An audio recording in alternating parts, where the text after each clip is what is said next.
பிறந்தநாள் தினம், திருமண தினம், இந்த தினமெல்லாம் ஒரு சிறந்த தினம் அல்லங்க. ஆண்டவனுடைய படைப்பில் எல்லா நாளும் ஒரு இனிய நாளாகவே எடுத்துக்கலாங்க. இப்போது பொதுவாக ஒரு திருமணத்துக்கு போகிறோமுங்க, அந்த திருமணத்தில் தாலி கட்டுறாங்களோ இல்லையோ எல்லாரும் எங்கே போயிடுறாங்க? டைனிங் ஹால் போயிடுறாங்க. ஆனால் டைனிங் ஹால் போனால் உள்ளே விட்டதுமே கதவை சாத்திடுறாங்க. அந்த இடத்துல 50 பேர் நிற்கிறாங்க சார். ஆனால் கியூவில் சாப்பிடும்போது பாருங்க, அடுத்த பந்தியில் சாப்பிட்றவன் முதுகுக்கு பின்னாடி நின்று எட்டி எட்டி பார்க்குறானுங்க, எப்படா சீக்கிரம் சாப்பிட்டு முடிவாங்கன்னு. நம்ம கவிஞன் ஒருத்தன் பாடி வச்சான், கல்யாண சமையல் சாதம் காய்கறிகளும் பிரமாதம், இந்த கௌரவ பிரசாதம் இதுவே எனக்கு போதும். இப்படி அந்த கல்யாண வீட்டில் வயிறார சாப்பிட்ற எல்லா நாளும் ஒரு இனிய நாள் தான் சார். ஆனால் நம்ம மக்கள் சாப்பிட்றதுக்காகவே எத்தனை வகையான உணவை கண்டுபிடிச்சு கொடுத்துருக்காங்க பாருங்க. டீ, காபி, பீடி, சிகரெட்டு, வெத்தலை பாக்கு, இட்லி, தோசை, ரோஸ்ட்டு, புரோட்டா, வெண்பொங்கல், பூரி செட்டு, வடை, போண்டா, பஜ்ஜி, மெதுப்பக்க வடை, ஆம வடை, உளுந்து வடை, தயிர் வடை, காராச்சேவு, காராபூந்தி, பாதுஷா, அல்வா, லட்டு, ஜிலேபி, மைசூர்பா, பால்கோவா பண்ணு, பச்சரி சாப்பாடு, சாம்பூசணிக்காய் கூட்டு, கடலைப்பருப்பு, தயிர், மோர், நெய், ஊறுகாய், உப்பு, பப்படம், அப்பளம், கேரட் பல், பீன்ஸ் பல், கொத்தவரங்காய் பல், முருங்காய் பொரியல், மா, பழம், வாழை, அகத்துக்கீரை, அரைக்கீரை, சிரிக்கீரை, வெந்தயக்கீரை, மணத்தக்காளி கீரை, ஆட்டுக்கறி, மாட்டுக்கறி, கோழிக்கறி, கொக்கறி, மீன் கறி, எறும்புக்கறி, பன்னிக்கறி, தயிர் சாதம், தக்காளி சாதம், புளிச்சாதம், வெந்தய சாதம், மல்லி சாதம், கீரை சாதம், சாம்பார் சாதம், சில்லி சிக்கன், சில்லி மஞ்சள், chicken biryani, mutton biryani, cola, குஸ்கா, தம்சப், பேண்டா, வெண்ணிலா ஐஸ்கிரீம், சம்பாரவை, கோதுமை ரவை, பட்டை ரவை, chilli tandoori, chilli manchurian, chilli parotta, கொத்து பரோட்டா, முட்டை parotta, chilli idli, chilli 65, ginger chicken, சோள தோசை, கம்பு தோசை, ராகி தோசை, நான், புரோட்டா, ஃப்ரைட் ரைஸ், கீர் meals, omelette, half boil, full boil, அடை, ரவா தோசை, ஆனியன் தோசை, மசால் தோசை, குழிப்பணியார, சந்தகை, எலுமிச்சம் சேவை, தக்காளி சேவை, ஆப்பம், இடியாப்பம், கொலா புட்டு, சுண்டல் குழம்பு, கார குழம்பு, வெந்தய குழம்பு, எண்ணெய் கத்திரிக்காய் குழம்பு, மணத்தக்காளி குழம்பு, ரோஸ் மில்க், ஜவ்வரிசி பாயாசம், ரஸ்னா, பாலாமி பால், பாலாமிக்கு, பானிபூரி, பேல்பூரி, கட்லை, பொரி, கடலை, சுண்டல், காரப்பொரி, மசால் பொரி, பூண்டு பொரி, மிளகு பொரி, ரஸ்தாளி பழம், பூம்பழம், மிருப்பாச்சி பழம், பீடா, இதையெல்லாம் சாப்பிடக்கூடிய மக்கள் அந்த ஆனந்தமா நினைக்கிறானல்ல சார், அந்த நாள் தான் சார் இனிமையான நாள். அதாவது இவ்வளவையும் சாப்பிட்டு கடைசியில பீடா, அத போடாட்டா போடா அப்படின்னு சொல்லக்கூடிய அளவுக்கு இத்தனை சாப்பாடு ஐட்டத்தை வாழ்நாளையே இத்தனையும் நான் பார்த்துருப்பேனான்னு டவுட்டிய. தலைவரை இவ்வளோ சொன்னீங்களே, முக்கியமான நம்ம சரக்கு ஐட்டத்தை விட்டுட்டீங்களே ஐயா, விட்டுட்டீங்களே ஐயா. சான்றோர்கள் மத்தியில நல்லதை மட்டும் சொல்லணும்னு நினைச்சேன், ஆனா அவர் ரசிகரா இருப்பார் போல் இருக்கு. பீர், பிராண்டி, ரம்மு, ஜின்னு, விஸ்கி, கல்லு, பனங்கல்லு, தென்னங்கல்லு, ஈச்சங்கல்லு, சாராயம், பட்ட சாராயம், கள்ள சாராயம், முந்திரி சாராயம், ஆந்திர சரக்கு, கஞ்சா சார். ஐயா நீங்க தான் பெரிய குடிமகன் ஐயா. அப்படி ஐயா, அவரு சொல்ற மாதிரி அந்த குடிமகன் நான் அல்ல. நான் தமிழ்நாட்டில் படித்து தமிழை கற்ற தமிழ் குடிமகன். தொல்காப்பியத்தில் இருக்கின்ற நற்கருத்துக்களை எடுத்து தூற்றுவேன், சங்கத்தமிழால் சாடுவேன், பைந்தமிழால் பகிர்வேன், இயற்தமிழால் இயம்புவேன், நற்றமிழால் நவிழ்வேன், முத்தமிழால் மொழிவேன், செந்தமிழால் செப்புவேன், அடைமொழியால் எல்லோரையும் அன்போடு பார்க்கின்றேன், அன்னை மொழியால் அன்பை வெடிச்செலுத்துவேன், தாய் மொழியால் தருமத்தை நிலைநாட்டுவேன், தாய் தமிழ் தொடக்கப்பள்ளியால் தமிழை வளர்ப்பேன், வண்ணத்தமிழால் வரவேற்பேன், கன்னித்தமிழால் கடமையாற்றுவேன், அருந்தமிழால் ஆற்றலை பெருக்குவேன், ஞானத்தமிழால் நான் வல்லமை பெறுவேன், இசை தமிழால் இசை முழங்குவேன், தெய்வத்தமிழால் தெய்வத்தின் திருவடியை பற்றுவேன். முத்தமிழ் என்று சொல்லக்கூடிய இயல், இசை, நாடகம் என்ற முத்தமிழ் எப்படி இனிமை சேர்க்கின்றதோ அதுபோல எல்லா மக்களும் வாழ்வது ஒரு இனிமையான நாளே என்று சொல்லுகிறேன். நன்றி. சங்கத்தமிழை, தங்கத்தமிழை, எங்கத்தமிழை இந்த மேடையில் முழங்கிய தமிழ் குடிமகனே நீ வாழ்க. ஐயா ஒரு கேள்வி, சமையல் எத்தனையும் சொன்னீங்களே, இதை சமைச்சு போடுற பெண்கள் நாங்க தாங்க ஐயா, அதனால அந்த பெண்கள் தினம் தான் ஐயா சிறந்த நாள்.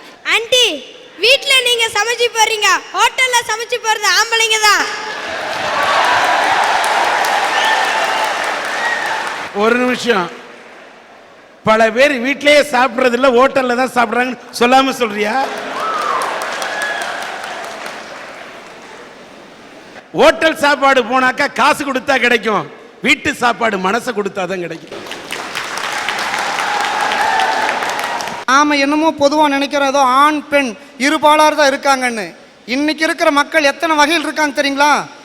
அறிவு, பேரறிவு, நுண்ணறிவு, மெய்யறிவு, அறிவில் சிறந்தவன், அறிவில் தேர்ச்சி பெற்றவன், அறிவில் வளர்ச்சியுடையவன், சித்தர்கள், ஞானிகள், யோகிகள், மடாதிபதிகள், முனிஞான வீரர்கள் மற்றும் ஆராய்ச்சியாளர்கள், நல்லவன், கெட்டவன், அயோக்கி பையன், பஞ்சம பாதகம், துரோக செயல் பண்றவன், மதுப்பித்தன், மாதுப்பித்தன், சூதுப்பித்தன், கொலை, களவு, கல், காமம், பொய் பேசுறவன், அம்மா அப்பாவை அனாதி இல்லத்தில் விடுறவன், அம்மா அப்பாவை அம்போன்னு விட்டுட்டு போறவன், பொண்டாட்டி பேச்சு கேட்டு அவ பின்னாடியே போறவன், சாமியே கும்பிடாதவன், கொணசிரிப்பு சிரிக்கிறவன், அல்லப்பாரு பார்க்குறவன், மேலே பார்க்குறவன், கீழே பார்க்குறவன், தரித்திரம் பிடிச்சவன், நகம் வெட்டாதவன், பீடை பிடிச்சவன், தெல்லவாரி, தெருப்பொறிக்கு, மொல்ல மாதிரி, முடிச்சவைக்கு, உருட்டு, பெரட்டு, திருட்டு, உத்தமி பெண், பத்தினி பெண், குலமகள், குடும்பஸ்திரீ, ஒழுக்கமுடைய பெண்கள், நல்ல பெண்கள், குடும்ப பாங்கான பெண்கள், சாதனை புரியிருக்கின்ற சான்றோர்களுடைய புதல்விகள், பாரதி கண்ட புதுமை பெண்கள் மற்றும் ஓடுகாலி, மலடி, மூதேவி, அடங்காப்பிடாரி, வாயாடி, வெறிஞ்சிருக்கு.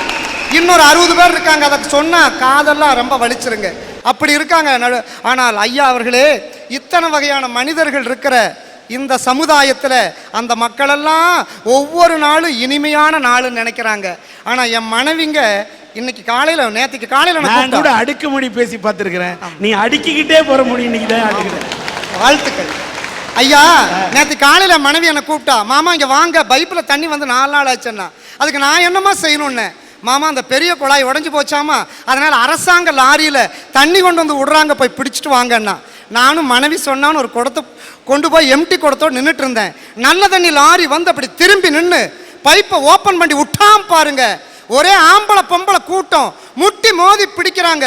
நானும் என் மனைவி சொன்னாங்கங்கிற நம்பிக்கையில் உள்ள நுழைஞ்சு பிடிச்சனுங்க ஐயா. வெளியே வர்றேன், என் குடத்தையும் காணும், என் இடுப்பு வேட்டியும் காணும். பேந்த முடிச்சுட்டு போய் என் மனைவி முன்னாடி நின்ன. என் மனைவி சனியனை, நீ எல்லாம் எனக்கு வந்து வாழ்க்கப்பட்டு தொலைஞ்சன்னு அப்படி புடவை எடுத்து இடுப்புல சொருவின. என் மனைவி அந்த நல்ல தண்ணி லாரியை நோக்கி ஓடுனாங்க. என்ன குடம் கூட இல்லாம ஓடுறாளேன்னு நானும் பின்னாடியே ஓடினேன். போன வேகத்துல மனைவி என்ன செஞ்சா தெரியுங்களா, மழன்னு அந்த நல்ல தண்ணி லாரி கூட்டத்துக்குள்ள நுழைஞ்சு 2 குடம் தண்ணீர் பரபரன்னு இது மாதிரி 6 வேட்டி உருவிட்டு வந்தாங்க. அப்படி உருவன வேட்டி 22 நீளம் போட்டு காஞ்சிட்டு இருங்க பாருங்க. என் மனைவிக்கு 2 குடம் தண்ணீர், இனிமையான நாள். எனக்கு 22 வேட்டி கிடைச்சதுங்க. அதைத்தானுங்க நான் இனிமையான நாளுன்னு சொல்றேன் ஐயா அவர்களே. ஆனா பாருங்க, என் மனைவி என்னை பார்த்து ஒரு பாட்டு பாடுவா. ஆடியில் சேதி சொல்லி அவனியில் தேதி வச்சு சேதி சொன்ன மன்ன வருதான். இப்படியே பாடிட்டு கடைசியில் ஒரு வரி சொல்லுவா, ராசாவே நீ வேணும் 7 ஜென்மந்தானா. முந்தா நாள் கோயிலுக்கு கூட்டிட்டு போனுங்க. அர்ச்சகர் திருநீர், சந்தனம், குங்குமம் கொடுத்தார். நான் அழகா எடுத்து நெத்தியில பூசிட்டேன். என் மனைவி திருநீரை மட்டும் பூசணுவா, குங்குமத்தை எடுத்து இந்த தங்கத்தாலான ஆம்பளை கட்டியிருக்கான் பார் தாலி, அதுல வச்சு அமுக்குற. ஐயா நான் எதுக்குன்னு கேட்டேன். என் மனைவி சொன்னா, இற்றைக்கும் 7 பிறவிக்கும் இந்த இழிச்சவாயனே புருஷனா வரணுங்க. ராசாவே நீ வேணும் 7 ஜென்மந்தா. ஆனா இன்னைக்கு செய்யற ரூட்டி கொஞ்சம் நஞ்சம் இல்லைங்க. ஒரு மனிதன் எப்படி இருக்கணுங்கிறதுக்கு ஒரு செய்தி சொல்றேன் பாருங்க. ஜேபி சந்திரபாபுன்னு ஒரு நடிகருங்க. ஜேபி சந்திரபாபு என்ற நடிகருக்கு காலையில கல்யாணம். இரவு 9 மணிக்கு அந்த புது பெண் வெள்ளிச்சம்புல வெதுன்னு பசும்பால் கொண்டு போய் அப்படியே அத்தான் என்று கொடுக்க வேண்டியவ அண்ணான்னு கூப்பிட்டாங்க.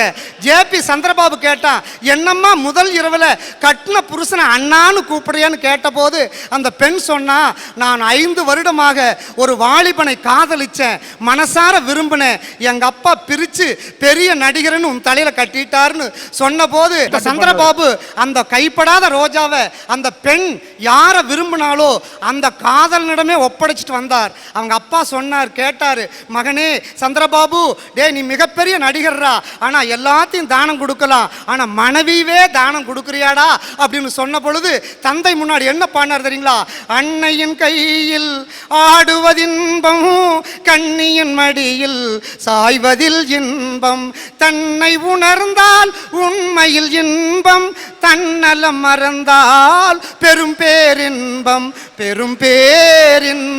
அவர் தான் சொல்லுவார், ஒவ்வொரு நாளும் இது மாதிரி மனிதன் நடந்து கொண்டா தினமும் இனிமையான நாள்னு சொன்னார். ஆனால் ஐயா அவர்களே, ஒரு புதுமையான செய்தியை சொல்றேன். என்னுடைய திருமணம் எப்படி நடந்தது தெரியுங்களா, உலகத்திலேயே ஒரு சிறந்த திருமணங்க. ஒரு திருமணத்துக்கு மொய் வைக்க போனேன். ஆனால் ஒரு உண்மையான ஒரு ஒரு ஒரு புது ட்ரெஸ் கூட இல்லை, அழுக்கு வேட்டி அழுக்கு சட்டை தான். அதோடு போன போது அந்த மாப்பிள்ளை அந்த இரவோடு இரவு அவன் ஏதோ ஒரு சூழ்நிலையில் ஓடிட்டான். ஆனால் காலையில் அந்த பெண் மணப்பெண் கண் கலங்கி நின்னா. அவங்க அப்பா கிட்ட போய் நான் கேட்டேன், நான் திருமணம் செஞ்சுக்கிறேன்னு. அப்படி புதுமையான திருமணம் செஞ்சவன் தான் இந்த வானொலி தங்கவேல். அந்த இரவுங்க முதல் இரவு என் மனைவி அப்படியே அந்த முதல் இரவுல அழுதுகிட்டு இருந்தா. நான் என்ன பாடுன்னு தெரியுங்களா? ஆகாய வீதியில் அழகான வெண்ணிலா அலங்கார தாரகையோடு அசைந்தூஞ்சல்லாடுதே ஆனந்தம் தேடுதே ஆ ஓ என்ற அந்த இரவு முதல் ஐயா அவர்களே இன்று இருக்கக்கூடிய இந்த இரவு வரையிலும் ஒவ்வொரு நாளும் என் மனைவியோட இனிமையான நாளா தான் நான் கொண்டாடிட்டு வர்றேன். வாழ்க. ஆனா ஐயா ஒரு புதுமையான செய்தியை இந்த சேலம் வாழ் மக்களுக்கு சொல்லி நான் விடைபெறேன். பாருங்க, உலகத்திலேயே உயர்ந்த நதியான நயாகரா நதி அமெரிக்காவில் இருக்கு. ஆனா அந்த என்ட்ரன்ஸ் நுழைவாசல்ல உலகமெங்கும் இருக்கக்கூடிய 3339 மொழியில் எழுதல, தமிழ் மொழியில தான் அந்த நயாகரா நதியினுடைய என்ட்ரன்ஸ் நுழைவாசல்ல அழகா ஒரு கல்வெட்டுல வருக வணக்கம்னு எழுதியிருக்கான். ஏன் தெரியுங்களா? இங்கிருந்து தமிழ்நாட்டு அறிஞர் ஒருத்தர் அங்க போனார், வெள்ளக்காரர் ஒருத்தர் அங்க நின்னார்.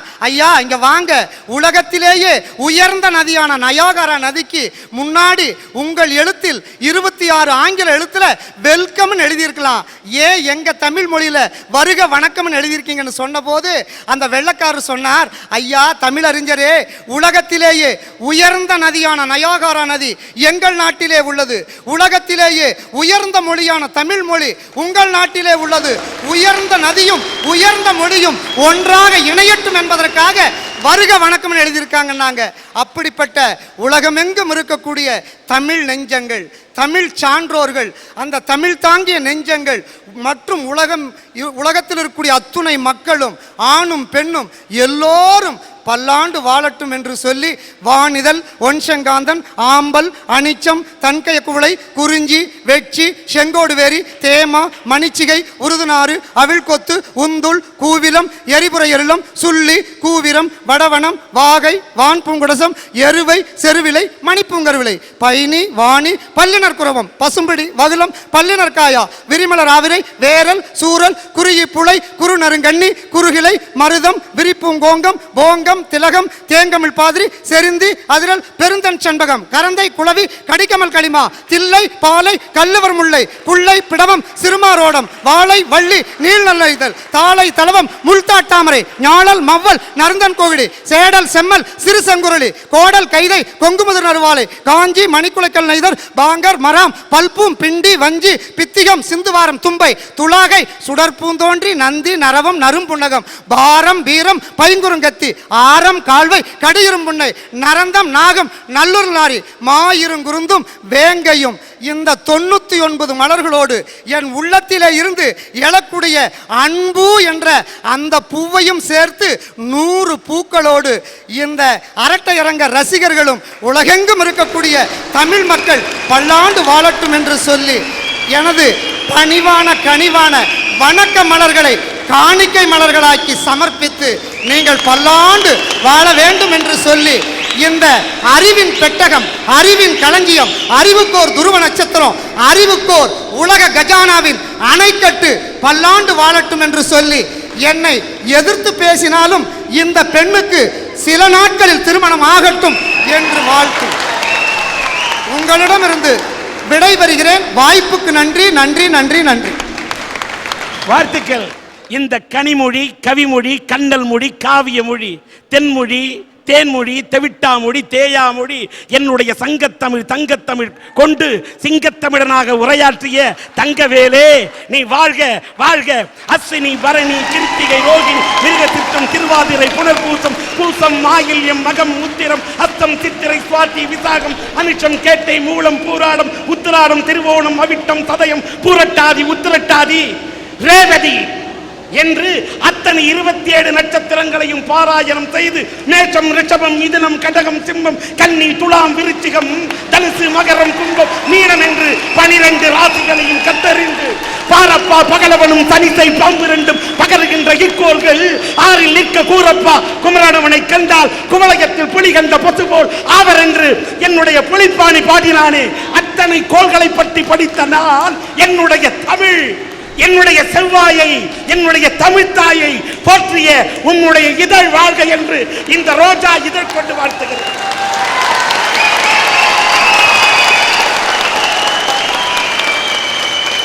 எந்த நாள் இனிய நாள், வாழ்வில் நல்ல நாள் என்ற தலைப்பிலே எடுத்துக்கொண்டால் குழந்தைகள் தினம் என்றும், மகளிர் தினம் என்றும், திருமண தினம் என்றும், ஏன் ஆசிரியர்கள் தினம் என்றும், தியாகிகள் தினம் என்றும், உழவர்கள் தினம் என்றும், இல்லை சுற்றுப்புற சூழல் தினம் என்றும், இல்லை முட்டாள்கள் தினம் என்றும், எல்லா நாள்களுமே நல்ல நாள் தான், வாழ்வில் இனிய நாள் தான் என்றும் இத்தனை தலைப்பிலே எல்லோரும் அழைக்கக்கூடிய அளவுக்கு அவர்கள் உரையாற்றினார்கள். இத்தனை தினம் சொன்னார்கள். இவர்கள் எல்லாம் தினத்தை பார்த்தார்கள். ஆனால் நான் எதை பார்க்கிறேன் என்று சொன்னால் மனிதனின் மனத்தை மட்டும் தான் பார்க்கிறேன். மனத்தை வைத்துத்தான் தினத்தை தீர்மானிக்க வேண்டும். இங்கே ராஜேந்திரன் ஏப்ரல் 1ஆம் தேதி முட்டாள்கள் தினம் அல்லவா, அந்த முட்டாள்கள் தினத்தை பற்றி இங்கே வாதிக்க வந்தார். நான் என்ன சொல்றேன்னா, ஒரு முட்டாளா பிறக்கிறானா இருக்கிறானா என்பதுதான் என்னோட கேள்வி. சுய புத்தி இருக்கணும், இல்ல அடுத்தவன் சொல்லி கொடுத்தா சொல் புத்தி இருக்கணும். சுயமாவும் புத்தி இருக்காது, சொன்னாலும் புத்தியில ஏத்திக்க மாட்டேன், நான் முட்டாளாதான் வாழுவேன்னு அவன் முரண்டு பிடிச்சா அவனால அவனுக்கும் உதவிகரமா இருக்க மாட்டான், தன்னோட குடும்பத்துக்கும் உதவிகரமா இருக்க மாட்டான், வீட்டுக்கும் பயன்பட மாட்டான், நாட்டுக்கும் பயன்பட மாட்டான். அப்படி உள்ள ஒரு முட்டாளுக்கெல்லாம் ஒரு முட்டாள் தினம் தேவையா? அதனால் அந்த முட்டாள் தினத்தெல்லாம் தூக்கி ஓரங்கட்டிடலாம். அடுத்த பார்த்தீங்கன்னா இந்த குழந்தைகள் தினம், இந்த சீமா போன்ற குழந்தைகள் பேசும்போது குழந்தைகள் தினத்தை கொண்டாடணும்னு எனக்கு ஆசைதான். ஆனா சேலத்தில் பார்க்கிறேன், சென்னையில் பார்க்கிறேன், ஏன் கோவையிலே பார்க்கிறேன், கையில கை குழந்தையை கொளுத்துகின்ற வெயிலிலே வைத்துக் கொண்டு பெண்கள் பிச்சை எடுக்கிறார்கள். ஒரு தீவிரவாதி கடத்தும் போது ஒரு அப்பாவியை கையிலே கடத்தி வைத்துக் கொண்டு அவன் தீவிரவாதம் செய்கிறானே, அதை போல ஒரு குழந்தையை கொளுத்தும் வெயிலிலே வைத்துக் கொண்டு இந்த பிச்சை எடுக்கிறார்களே, இதை பார்க்கும் போது குழந்தைகள் தினமா கொண்டாட முடியுமா? ஏன் குழந்தை தொழிலாளர்களை ஒழித்து விட்டோமா? சிவகாசியிலே தீப்பெட்டி தொழிற்சாலைகளிலே குழந்தைகள் வேலை செய்து கொண்டிருக்கின்றார்களே, அந்த குழந்தை தொழிலாளிகள் இன்றைக்கும் இருந்து கொண்டிருக்கிறார்களே, கொத்தடிமைகளாக அவர்களை வதைத்துக் கொண்டிருக்கிறார்கள். அந்த குழந்தைகளை வாட்டி வதைக்கும் போது குழந்தைகள் தினமா எப்படி கொண்டாட முடியும்? சரி, திருமண தினம் என்று சொல்லுகிறார்கள். அந்த அம்மா பேசுறாங்க, காதல்னு வந்துட்டா காதலுக்கு மட்டும்தான் கண் இல்லை. காதல் மதத்தை பார்க்காது, மனத்தை தான் பார்க்கும். இனத்தை பார்க்காது, இதயத்தை தான் பார்க்கும். விட்டு கொடுத்தால் வாழ்க்கை எல்லாம் கரெக்ட், அது வாழக்கூடிய பெண்ணுக்கு. ஆனால் வரதட்சணை என்ற அரக்கன் இருக்கின்ற காரணத்தால் வரதட்சணையே கொடுக்க முடியாமல் 40 வயதுகள் ஆனாலும் 50 வயது ஆனாலும் திருமணத்தையே எண்ணி பார்க்க முடியாமல் முதிர்கன்னிகள் வாழும் இந்த நாட்டிலே என்ன திருமண தினம்? இன்னொரு பக்கம் அவங்க கல்யாணம் ஆனவங்க கல்யாணம் ஆன கையோட விட்டு கொடுக்கும் மனப்பான்மை இல்லாத காரணத்தால் மன வாழ்க்கையை முறித்துக் கொண்டு நீதிமன்ற வாசலிலே எத்தனை பேர் நின்று கொண்டிருக்கிறார்கள். அவர்கள் தங்கள் வாழ்க்கையை தொலைக்கிறார்கள். தாங்கள் பெற்றெடுத்த பிள்ளைகள் திருமண வாழ்க்கையை தொலைத்தவுடன் இதயம் உடைந்து எத்தனை பெற்றோர்கள் கண்ணீர் வடித்துக் கொண்டிருக்கிறார்கள். அப்படி பார்க்கும்போது சிலர் நல்ல விதத்திலே வாழக்கூடியவர்கள் திருமண தினம் கொண்டாடினால் கூட அந்த தினத்தை பார்த்து நம்மால் திருமண தினத்தை கொண்டாட முடியவில்லையே என்று திண்டாடும் இதயங்கள் இருக்கும் போது திருமண தினத்தை என்னால் எப்படி மற்றவர்கள் கொண்டாட முடியும்? இந்த அம்மா சொன்னாங்க மகளிர் தினம் மகளிர் தினம்னு. வர ஆட்சியாளர்கள் எல்லாம் மகளிருக்காக சொல்லுகிறார்கள். இந்த இந்திய திருநாட்டில் இந்தியாவை இந்திரா காந்தி அம்மார் ஆண்டதற்கு பின்னால், உத்தரப்பிரதேசத்தில் மாயாவதி இன்றைக்கு ஒரு புதிய சரித்திரத்தை படைத்ததற்கு பின்னால், ஏனைய பாராளுமன்றத்தில் 33% இந்த பெண்களுக்கு இடஒதுக்கீடு கொடுப்பதற்கு இன்னும் சட்டம் ஏற்ற முடியல. ஏன் ஏற்ற முடியல? மகளிர் தினம் ஏற்றுக்கொள்ள முடியுமா? முடியல. சரி, ஆசிரியர் தினம். ஆசிரியர்லாம் நல்ல மாணவர்களை உருவாக்கக்கூடிய ராதாகிருஷ்ணன் உருவாக்கினார் அப்படி அந்த பொண்ணு பேசுறது. ராதாகிருஷ்ணனை போன்ற நல்ல ஆசிரியர் இருந்தா பரவாயில்ல. இங்கே பத்மநாபன் கேட்டாரு, டியூஷன் வைக்கிறவனுக்கு ஒரு சட்டம், டியூஷன் வைக்காதவனுக்கு ஒரு சட்டம் என்று நல்லாசிரியரை மதிக்கிறோம். ஆனா மாணவர்களை அங்க கூட சேவைக்காக வாழக்கூடிய நல்லாசிரியரும் இருக்கிறார்கள், தேவைக்காக வாழக்கூடிய சில கெட்ட ஆசிரியர்களும் இருக்கிறார்கள். அங்க பார்க்கும்போது இந்த ஆசிரியர் தினத்தையும் எப்படி இந்த மாதிரி எல்லாம் இருக்கிறவங்களை பார்த்துட்டு எப்படிங்க கொண்டாட முடியும்? எல்லாத்துக்கும் மேல தியாகிகள் தினம்னு சொன்னாரு. என்னுடைய இந்தியன் ஏழையாக இருக்கக்கூடியவன் ஆடை போடவில்லை, கந்தை அணிகிறார் என்று இடுப்பிலே கந்தை கட்டி இந்தியாவின் தந்தை என்று வாழ்ந்த மகாத்மா காந்தியை வெள்ளைக்காரன் சுட்டு வைத்தவில்லை. சுதந்திரம் பெற்றதற்கு பின்னால் இந்தியாவின் சுதந்திர மண்ணிலே இந்தியரே சுட்டு வீழ்த்தினார்களே. நியாயமா? வெள்ளைக்காரனிடமிருந்து கிடைத்தது சுதந்திரம். இன்னும் சில கொள்ளைக்காரர்கள் சுரண்டி கொண்டிருக்கிறார்களே, இந்த இந்தியா சிதைந்து கொண்டிருக்கிறது. அது நெருடுகிறது, அது உள்ளத்தை நெருடுகிறது. தியாகிகள் தினம் எப்படி கொண்டாடுறது தெரியல. சுற்றுப்புற சூழல் தினம். நம்ம சொன்ன மாதிரி 2050 மரமே இருக்காது. தொலைநோக்கு சிந்தனையே இல்லாம மரத்தை வெட்டுறான், குழி தோண்டி புதைக்கிறான். திருச்சியிலிருந்து சாம்பியன் ஸ்கூல்ல இருந்து சூசைராஜ் வந்தாரு, 10,000 மரக்கன்றை நட்டார். மரங்களை வளர்க்கக்கூடிய சூசைராஜை போன்ற கருணை உள்ளங்கள் இருந்தால் தான் மரங்கள் வளரும். சுற்றுப்புற சூழல் இருந்தால்தான் விவசாயம் தடைக்கும். அதனால சுற்றுப்புற சூழல் தினத்தை ஒரு பக்கம் மனதில் எடுத்துக்கொண்டாலும் சுற்றுப்புற சூழல் எங்க வாழும்? மாசு கட்டுப்பாடு இருக்கிறதா? இல்லை. அங்க அந்த தினத்தை சும்மா பேரு கொண்டாடலாம். ஆனால் உழவர் தினம் என்று சொன்னாரே, அந்த உழவன் தான் இந்த உலகத்துக்கு அச்சாணி. நீங்க சொல்றீங்க தியாகி, இந்த நாட்டுக்கு தியாகின்னு சொல்றாங்களே, கதர் சட்டைக்காரன் கூட சோறு இல்லாவிட்டால் கதறி விடுவான். இந்த உணவுக்காகத்தான் மனிதன் ஓடுகிறான். மனிதன் உயிருக்காக வாழ்கிறானா இல்லை வயிறுக்காக வாழ்கிறானா? உயிருக்காக வயிறா இல்லை வயிறுக்காக உயிரா? சிந்திக்கணும். இந்த வயிற்றுக்காக தான் மனிதன் போராடுறான். இவங்க எல்லாருக்கும் ஆதாரம் உணவு. அந்த உணவுக்கு ஆதாரம் யாரு? உழவன். உழவன் தான் இந்த உலகத்தின் அச்சாணி. அவன் சேத்துல கால வச்சாதான் இவன் சோத்துல கைய வைக்க முடியும். கிராமம் இல்லாம நகரம் வாழுமா? விவசாயி இல்லாம என்ன பண்ண முடியும்? அதனால் அந்த உழவர் தினத்தை மனதில் கொண்டு நாட்டையும் நகரத்தையும் வீட்டையும் வளமாய் வாழ வைப்போம். அதுவே உழவர் தினமே நம் உள்ளத்திலே போற்றப்படும் உன்னதனமான தினம் என்று என்னுடைய தீர்ப்பை சன் டிவியின் அரட்டை அரங்கத்தின் மூலம் வழங்கி விடைபெறுகிறேன். நன்றி, வணக்கம்.